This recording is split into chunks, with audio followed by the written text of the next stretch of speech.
음료 칼럼 하겠습니다. 지금 우리는 2차 대전 이후에 지금 2025년까지 오는 동안 말입니다. 엄청난 성취를 얻었습니다. 80년 동안 대한민국이 얻은 성취는 아마 2차 대전에서 신생국으로 독립한 나라들 중에 탑 1일 거라고 생각합니다. 지금 우리 사회가 뭐 여러 가지 문제들이 있지요. 실업도 많고 경제가 저성장으로 접어들고 또 각종 집값이 폭등하고 사교육 문제가 있고 이런 문제들이 있지만은 그럼에도 불구하고 우리나라가 1945년에 독립할 때는 세계에서 가장 가난한 나라였습니다. 위도상으로 보더라도 이 대륙성 기후에 속하는 중국의 북쪽의 반도의 그것도 절반인 나라였습니다. 그러니까 기온이 열악하지요. 우리 요즘 느끼지 않습니까?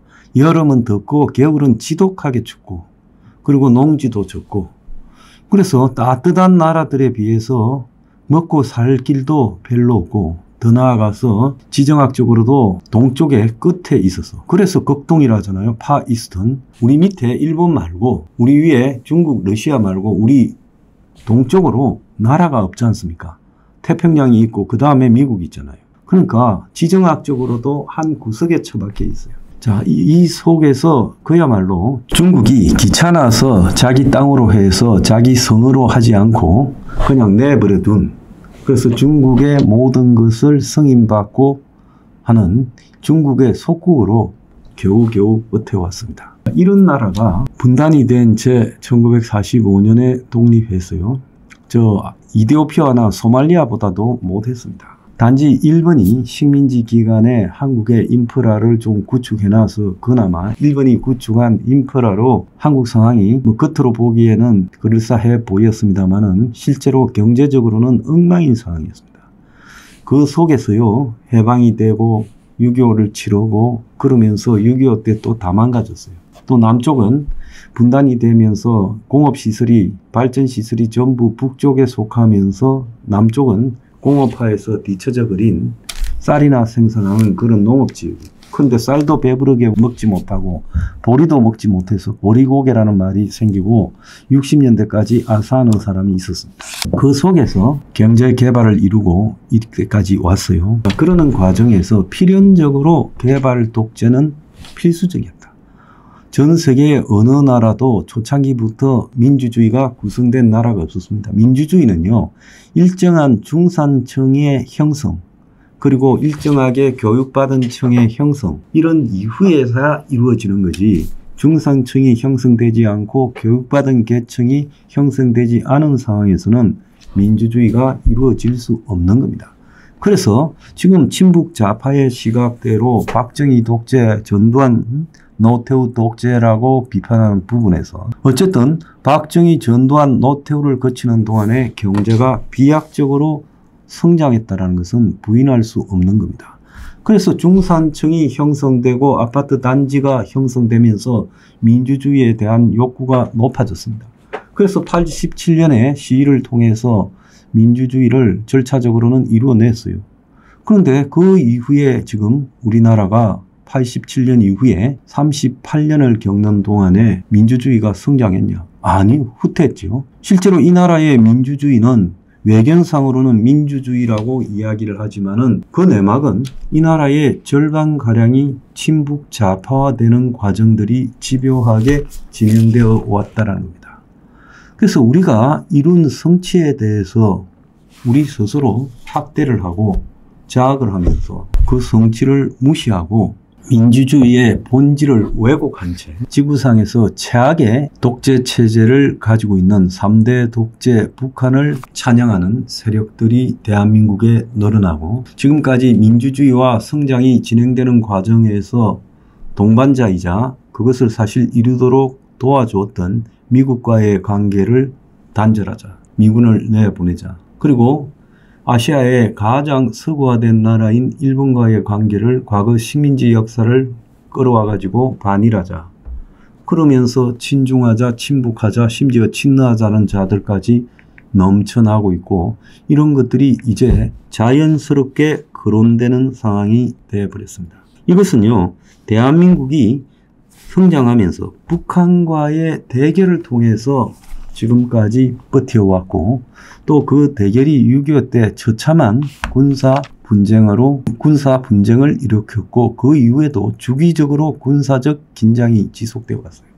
만약에 북한과의 이 대립이 없었다면 대한민국이 월등하게 더 많이 성장했을 거다. 북한과의 대립 문제 때문에 거기에 투입되는 인적 자원의 낭비, 예산의 낭비, 그리고 각종 북한 리스크 때문에 나타나는 경제적인 데미지 등은 이루 말할 수 없는 겁니다. 그러니까 좀 살만해지니까 국민들이 친북 좌파됐다? 저는 일반 좌파하고 친북 좌파가 매우 다르다고 봅니다. 어느 사회나 좌파는 일정하게 존재해야 보수가 수구화되는 것을 견제할 수 있습니다. 보수는 그냥 내버려 두면요, 제국주의 시대처럼 수구화되어 가는 게 당연한 이치입니다. 그렇기 때문에 한 사회에서 수구화를 견제하는 건전한 좌파 세력이 있고 그 견제를 통해서 사회복지나 또 더 나아가서 일자리나 그리고 또 저소득층 서민들의 삶이 일정하게 복지 시스템 하에서 유지되는 의미도 있습니다. 저는 보수에서는 가장 왼쪽에 있는 보수라고 말할 수 있습니다. 그래서 제 스스로 혁명21이라는 당을 진보 우파라 했고 또 우리 앵그리 블루를 사회 개혁을 위한 우파라고 그렇게 규정 짓고 있지요. 그래서 일부 숫골에 가까운 보수들은 저를 보고 좌파라고 엄청나게 비판해 왔죠. 그런데 지금 한국의 이념의 최후의 전쟁인 좌우파 대결에서 제가 중간에 있었습니까? 과감하게 한치의 끄리낌도 없이 윤통 탄핵이 기각돼야 되고 헌재가 폐지돼야 된다라는 주장을 앞장서서 해오고 있지 않습니까? 그러니까 저 같은 보수에서 제일 왼쪽에 있다고 바라보는 사람들조차도 이 한국의 친북 좌파는 건전한 서구의 좌파와는 차원이 다른 북한의 영향을 받으면서 그야말로 통일 평화라는 미명을 가지고 북한과 잘 지내자. 북한이란 나라는 잘 지낼 수 없습니다. 저 나라는요, 저 체제가 해체될 때까지 냉정하게 선을 긋고 대해야 되고 도발에 대해서는 견제해야 되는 대상이지, 저 나라하고 잘 지내면 지금 잘 지내지 않았는데도 60년대 70년대부터 친북 세력이 생겨나서 80년대는 대학교의 학생운동 세력을 장악하고 그 이후에 이들이 한 35년 그 이후에 이들이 45년쯤 흐르는 동안에 대통령 그리고 무슨 청와대 비서실 수석 비서관 그리고 이들이 총리 장관 그리고 국회의장 국회의원들 다수를 민주당이라는 이름 하에 지금 점거하고 있어요. 지금 벌써 이 좌파 정권이 한국에서 3번이나 이루어졌고 그때마다 좌파는 세력을 더 확장했습니다. 그런데 이제 그 극단적인 모습이 이재명이라는 친북 좌파에 이르러서 지금 보수 정권을 붕괴시키고 윤통을 탄핵시키면서 저들이 정권을 탈취하려고 하고 있다는 겁니다.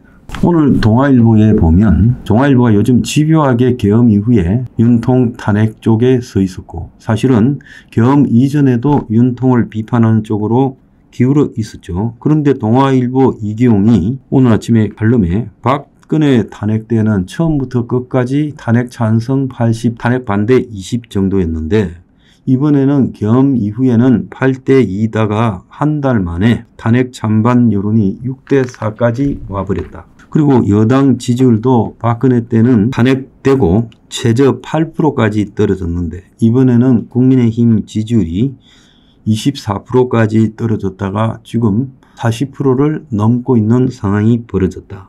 그래서 계엄 이전 수준보다 더 높아졌다. 그런데 이제 더불어민주당과 좌파 진영은 이런 지지율의 변화를 가짜 뉴스와 극우 세력의 발호라고 이야기를 하고 있는데 자, 거대한 흐름의 중심은 보수의 비상한 각성이다. 한국 우파의 주축인 온건 중도 보수 시민들은 오랫동안 침묵해왔는데 87년 이후 한국 사회의 좌편향 상황을 불편한 상황으로 지켜보면서도 이 지나친 우편향에 대한 견제라고 생각하고 입을 다물었는데 현실은 균형점을 지나서 너무 좌쪽으로 이렇게 편향이 돼 있다 보니까 이제 그 역풍이 불고 있다. 그래서 보수층의 인내심이 총선 이후 민주당의 극단 내 이루는 입법 독재를 보면서 한계에 달했고, 계엄과 그 이후에 탄핵, 한덕수 탄핵, 공수처와 헌법재판소의 행태를 보면서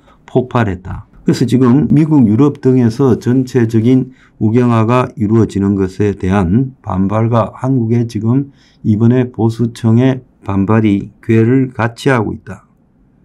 자, 계엄 이후에 국민은 판사 쇼핑을 하는 공수처의 얄팍함, 서부지법 판사의 월권, 헌재의 균형을 잃은 행보를 목격했고, 이런 것은 문재인 때부터 지금 진행이 되었다. 그래서 최고법원의 판사는 이 이념을 갖다가 1이 자고 10이 우라고 하면 4에서 6 정도를 임명해야 하는데, 문 정권 때는 그런 절제가 실종됐다. 오로지 주류 교체 욕심으로 전체 판사의 5% 수준인 우리법 국제법 연구회 출신들이 진보 몫을 대부분 채워서 이번에는 헌법재판관 후보 2명을 모두 서부지법 정계선 40역 중에서 골랐다. 근데 이런 판사들의 지금 과거 은행이 심각한 문제를 가지고 있는 것도 사실이다. 자, 이재명이 지금 이번에 탄핵을 빨리 시키고 대통령 자리를 탈취하기 위해서 결국 욕심을 내어서 이렇게 밀어붙였고, 윤의 허물이 너무 크기 때문에 이재명 측의 허물이 가려질 거라고 생각했지만 국민들은 그렇지 않았다. 그래서 보수의 결집이 이루어진 거다는 거죠. 자, 동아일보의 칼럼은 이런 걸 지적하면서도 이런 게 윤에 대한 지지가 아니라고 끝에 또 꼬았습니다. 그렇지만은 우리 사회의 친북 좌파들이 이번에 탄핵 국면을 처음해서 지나치게 곳곳에 숨어 있다가 다 들고 일어나서 국가를 장악해가는 모습을 보고, 그래도 상식적으로 보수라고 하는 층이 이번에 똘똘 뭉쳐버리는 결과가 나왔다는 겁니다. 근데 제가 이번에 묻고 싶은 것은, 중도나 아직도 자아 성향을 띠면서 이재명을 지지하고 또 탄핵을 찬성하고 헌재를 믿는다고 말하는 사람들에게 제가 하고 싶은 말이 있어요. 당신들은 진짜 피땀 흘려서 1945년 이후에 미국의 지원을 받아가며 경제 성장을 이룬 것을 당신들은 어떻게 보면 프리라이더로서 취하고 있습니다.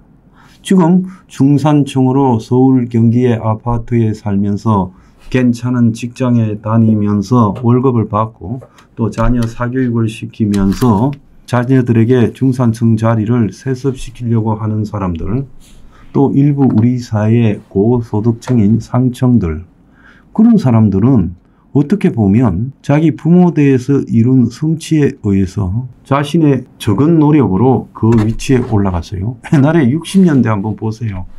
거기에 오발탄 같은 영화를 보면 제대로 배운 지식인조차도 자리가 없이 집안이 엉망인 상황에서 무너져가는 모습이 보이지 않습니까? 50년대, 60년대요. 대학을 졸업해도 갈 수 있는 일자리가 없었습니다. 70년대 이제 중반부터 비로소 그런 현상이 약화됐지요. 그래서 60년대 소설을 보면 그런 데 나오는 대학생이나 지식인들 모습이요, 얼마나 비참한 모습들이 나오고 있습니까? 또 김승옥의 무진기행이나 1964년 서울 겨울입니까? 그런 거라든지 서정인의 소설 강 같은 걸 보면 거기에 대학생이나 대학을 나온 인텔리들이 살아가는 비루한 모습들이 낱낱이 나오고 있지 않습니까? 그러니까 그때는 노력을 하고 능력이 있어도 비참하게 살아갔고 앞날에 희망이 없었어요. 그래서 죽도록 선대해서 고생해서 이룬 성취, 또 그런 성취를 끌어왔던 지도자들, 이런 과거를 전부 부정하면서요, 살만해지니까 중산층이나 상층에서 강남 좌판이 이러면서 냉소적으로 세상을 바라보고, 조국이 대표적이잖아요. 저 아버지도 개발 과정에서 기회를 잡았어. 물론 별로 좋지 않은 행태였다고 저는 기억합니다만 부를 이루었고, 그래서 금수저 물고 난 조국이요, 지금 하는 행태 보세요. 저거 자식을 또 상층으로 만들기 위해서 그렇게 노력하다가 적골이 됐지 않습니까? 그럼에도 그는요, 한국의 친북 좌파와 계를 같이 하면서 정당까지 만들어서 저짓을 하고 있잖아요. 이재명이 같은 경우에는 소년공이었다며, 지 말로 그렇게 가난하게 태어났다며. 그래가지고 학교도 못 다니고 검정고시로 해가지고 중앙대 장학생으로 들어가서 고시를 붙어서 변호사가 돼서 이미 정치하기 전에 살만하게 되지 않았습니까? 어떻게 저렇게 친북 좌편향을 가지고 저런 식으로 나라를 끌고 가고 있습니다. 근데 솔직히 말하면 조국이나 이재명이 뿐만 아니라 우리 사회의 중상층과 상층 또 무당파 중도층이라는 사람들 그 사람들 중에 상당수가 배운 인텔리들이고 중산층으로 살만한 사람들이에요. 그 사람들이 가지고 있는 냉소적인 비난 그리고 그 사람들이 가지고 있는 보수에 대한 정오에 가까운 시니컬함 이런 것들의 실체를 저는 도저히 이해할 수 없다는 겁니다.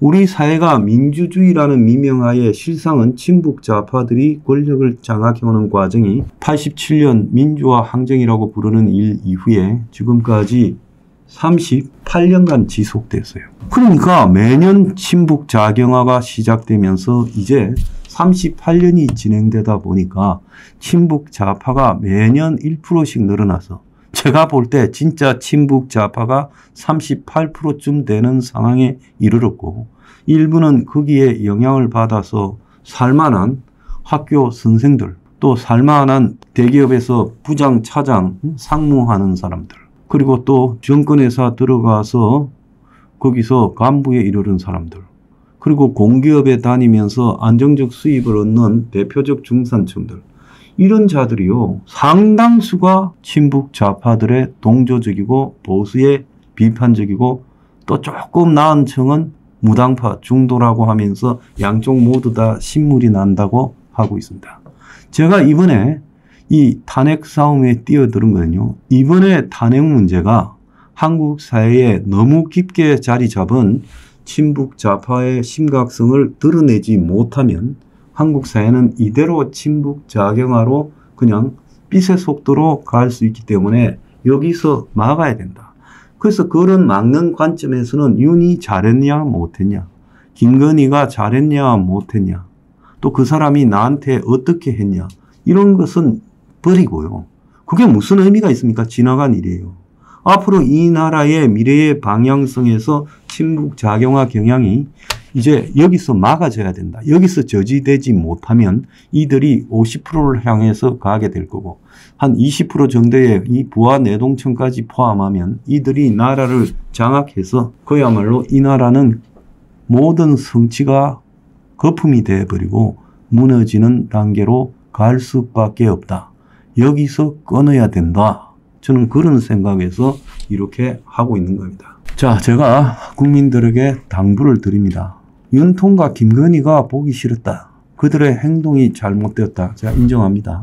자, 그렇지만 반대로 한번 봅시다. 과거에 문재인과 노무현, 김대중은 잘했습니까? 그들이 있을 때 수많은 좌파적이지 못한 친북적인 경향들만 강화되고 한국 사회를 친북 좌파화시키는 그런 모습들이 점점 진행되었다는 것도 부정합니까? 그래서 보수 정권이 많은 잘못을 했지만은 우리가 가야 될 방향이 자유민주주의고 자본주의라면 건전한 자본주의가 되겠죠.